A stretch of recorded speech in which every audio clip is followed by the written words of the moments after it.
तो दोस्तों आज लेके आए हैं बहुत ही चुटकुला गीत, बहुत ही प्यारा गीत है। हंसी से लोट पोट जाएंगे आप सब, तो आप लोग ध्यान से सुनिएगा कैसे गीत है। मोरे चुम्मा पियारी मोरी जान के दुलारी, कहा तू तो मड़ैया में सोई रह तो, कहा तू तो मड़ैया में सोई रह तो।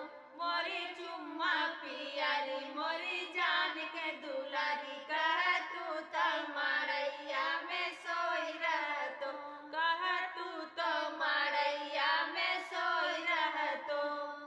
हमारी मड़ैया में ठावा नहीं है, ठिकाना नहीं है। हमर गोरू भैंसिया कहाँ रही, हमर गोरू भैंसिया कहाँ रही। मोरी चुम्मा पियारी मोरी जान के दुलारी, कहा तू तो दलनिया में सोई रह तो, कहा तू तो दलनिया में सोई रह तो। मोरी चुम्मा पियारी मोरी जान के दुलारी, कहा तू तो दलनिया में सोई रह तो। हमारी दलनिया में ठाना नहीं है, ठिकाना नहीं है। हमर गोइठी लकड़िया कहाँ रही, हमर गोइठी लकड़िया कहाँ रही, हमर गोइठी लकड़िया कहाँ रही। मोरी चुम्मा पियारी मोरी जान के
अच्छा लगा तो लाइक कमेंट शेयर ज़्यादा से ज़्यादा सपोर्ट कीजिएगा।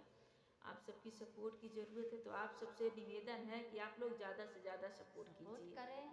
हमें भी सपोर्ट कीजिए सपना पवाई चैनल में। बहुत प्यारा प्यारा गीत मिलेगा। आप सब जितना सपोर्ट कर पाए उतना सपोर्ट कीजिए। ऐसे ही से नए नए गीत लेकर आते रहेंगे और आप लोग सुनते रहिए। सुनते रहिए।